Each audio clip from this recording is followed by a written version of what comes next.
നിക്ഷേപം, തൊഴിൽ ഉള്ള കേരളമാണ് വേണ്ടത്.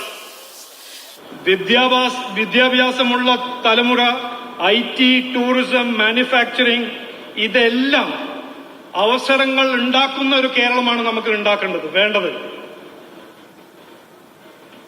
അതുകൊണ്ട് ഒരുമിച്ച് നമുക്ക് എല്ലാവർക്കും ഒരു ടീമിന്റെ ഒരു സിസ്റ്റമിൽ നമുക്ക് നിലയിൽ ഈ വികസന സന്ദേശം നമ്മുടെ സംസ്ഥാനത്തെ ഓരോ വീട്ടിൽ എത്തിക്കണം.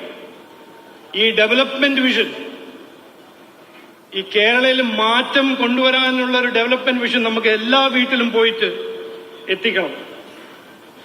ഇന്ത്യ വരുന്ന കാലത്തിൽ ഇതിൽ ഒരു ഡൗട്ട് ഉണ്ടാവാൻ പാടില്ല. ഇന്ത്യ വരുന്ന കാലത്തിൽ ഒരു വികസിത് ഇന്ത്യ, വികസിത് ഭാരത് ആവും.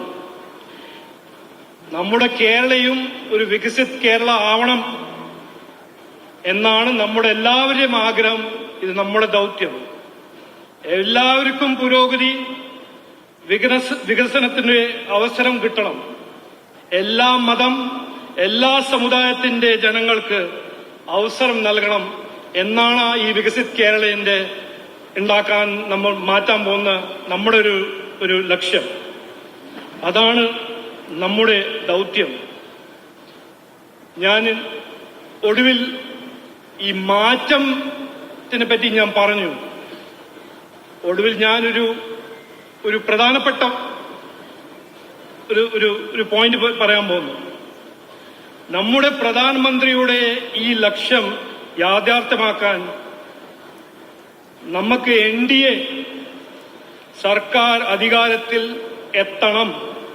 മാറ്റം കൊണ്ടുവരാൻ ഇതാണ് ഒരു മാർഗം, മാത്രം ഒരു മാർഗമാണ്. അപ്പോൾ കൊണ്ടുവരാനാണ്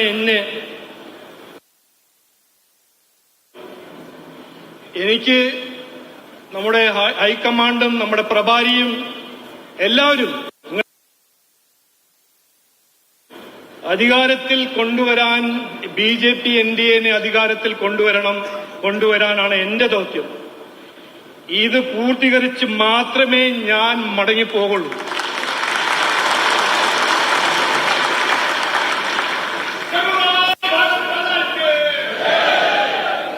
അതുകൊണ്ട് അഹമ്മദാബാദിൽ ജനിച്ച ഈ പട്ടാളക്കാരന്റെ മകൻ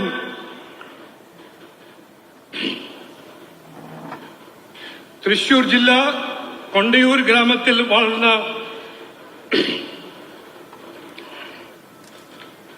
തൃശൂരിൽ പഠിച്ച